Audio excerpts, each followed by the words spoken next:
동네 꼬마 아이들이 엘리사 선지자를 조롱하며 놀렸습니다. 대머리야, 너도 엘리야처럼 하늘로 올라가라 고 한 것이죠. 선지자가 듣기에는 매우 모욕적인 말이었습니다. 이 일로 암곰 2마리가 나타나서 무려 42명의 이 꼬마 아이들을 물어 죽였습니다. 이 사건에 대하여서 어떤 이는 하나님의 종을 멸시하면 이러한 비극적인 일이 일어난다고 경고하기도 하고, 어떤 이는 신체적인 장애를 입은 사람들을 조롱하면 하나님의 저주를 받는다라고 해석하는 이도 있습니다. 또 반대로 이렇게 잔인한 일이 있는데 어떻게 하나님을 사랑이라고 할 수 있으며 성경을 진리라고 할 수 있느냐라고 비난하는 이도 있습니다. 그 비난에 대하여서 당신은 구약의 시대에 율법이 역사하는 시대이기 때문에 그럴 수 있다라고 답변하는 이도 있습니다. 아무튼 이런 모든 해석들은 다 자기적인 해석이고 본문과는 상관이 없는 해석이라고 하겠습니다.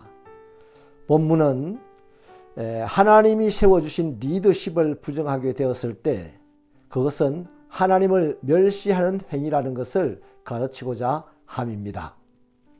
이 사건이 일어난 장소는 베델이죠. 여기 도착하기 전에 엘리사는 여리고 성에 머물렀었습니다. 여호수아 6장 26절에 의하면 여리고 성은 이미 그 당시에 저주를 받았었죠. 이렇게 저주하고 있습니다. 누구든지 일어나서 이 여리고 성을 건축하는 자는 여호와 앞에서 저주를 받을 것이다. 그 기초를 쌓을 때에 그 맏아들을 잃을 것이고 그 문을 세울 때에 그의 막내 아들을 잃을 것이다. 여호수아가 여리고성을 정복한 후에 이런 맹세를 모든 백성에게 시켰습니다. 그렇게 저주받았던 땅, 그 땅 사람들이 하나님이 세우신 새로운 리더 엘리사를 찾아왔습니다. 자기 도시에 마실 물이 못 먹게 되었으니 물을 고쳐달라고 한 것이죠. 엘리사는 주의 도우심을 받아서 그 물을 고쳐 생수로 만들어 주었습니다. 이 말씀이 여기에 있는 까닭이 무엇이겠습니까? 물이 좋지 않으면 물에 소금을 치면 된다라든지, 아니면 주의 종을 초청하여서 집회를 하면 물이 고쳐진다라든지 이런 말을 하려고 하는 것은 아닙니다. 중요한 것은 이 여리고성 사람들이 엘리사를 하나님의 종으로 인정하였다 하는 점입니다. 새로운 리더십에 대하여서 신뢰하고 믿고 그대로 순종하고 있다는 것을 보여주고자 함이죠. 말도 안 되는 방법으로 여리고의 나쁜 물을 치료할 수 있다고 했을 때 여리고 사람들은 그 말을 그대로 믿었습니다. 그리고 순종했습니다. 쉽게 말해서 선지 생도들도 엘리사의 리더십을 인정하지 않았습니다. 그런 상황에서 여리고 사람들은 새로운 리더십에 대하여서 신뢰를 표현하고 있다는 것이죠. 그 결과 여리고의 저주는 풀어졌고 오늘에까지 이르게 되었다. 이렇게 성경은 기록하고 있습니다. 다시 말하면 그 저주가 축복으로 바뀌어서 지금도 계속되고 있다는 증언이죠. 그에 반하여 베델은 하나님의 집이라는 뜻을 가지고 있는 도시입니다. 그런데 여로보암이 북왕국을 세우고 사람들의 마음이 예루살렘으로 떠나가는 것을 막기 위해서 금송아지를 만들었죠. 그리고 두 도시에 그 금송아지를 두고 이것이 하나님이다 라고 선언을 했습니다. 그 중에 한 도시가 바로 베델입니다. 그 뒤로 수백 년이 흐르는 동안 모든 선지자들에게 우상의 소굴이라고 비난을 받아오게 된 곳이 바로 베델이죠. 원래는 하나님의 은총이 함께 하셨던 집, 그렇지만 이제 세월 속에서 타락하여서 하나님의 진노를 받아야 하는 우상의 소굴이 되었다는 것입니다. 얼마나 하나님과 사람들을 또 하나님의 종들을 무시하고 증오해 왔는지 이 어린 천진난만한 어린 아이들까지 증오심을 이렇게 표현하고 있는 것을 성경은 보여주고자 합니다.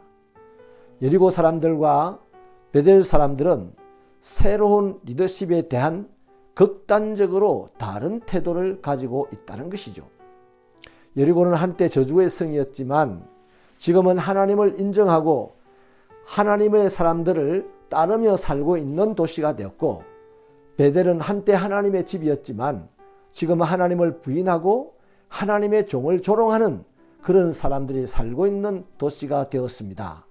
그러니까 대머리에 올라가라고 소리친 것은 엘리야의 성천을 비웃는 말이고, 대머리 엘리사야 너도 한번 엘리야처럼 그렇게 올라가 보라, 이렇게 조롱하는 말이죠. 이게 하나님의 집, 하나님의 사람들이 있어야 할 베델의 실체였습니다. 갈라디아서 6장 7절은 스스로 속이지 말라. 하나님은 만울이 여김을 받으시지 아니한다. 그러므로 사람이 무엇을 심든지 그 심은 대로 거둘 것이다 라고 말씀합니다.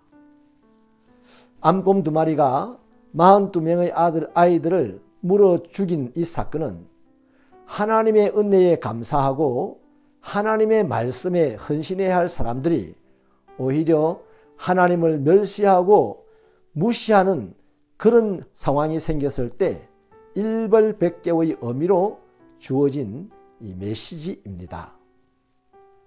성도가 지도자로 존중하지 못하고 새로운 리더십을 인정하지 못하고 안아주지 못한다면 그 공동체, 그 교회는 아무런 소망이 없으며 아무리 아름답고 멋있게 보인다 할지라도 하나님과 관계없는 그런 집단일 것입니다.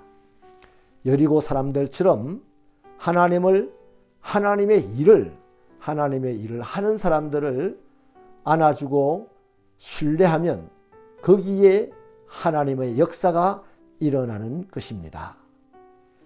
하나님 아버지여, 오늘 우리들에게 주어진 하나님의 말씀, 하나님의 일을 하는 앞장선 사람들, 그들 모두를 인정하고 받아들이고 신뢰하고 따라가며 그 위에서 역사하는 하나님의 그 은혜로운 역사들, 사건들을 저희가 보게 하여 주옵소서. 예수님 이름으로 기도하옵나이다. 아멘.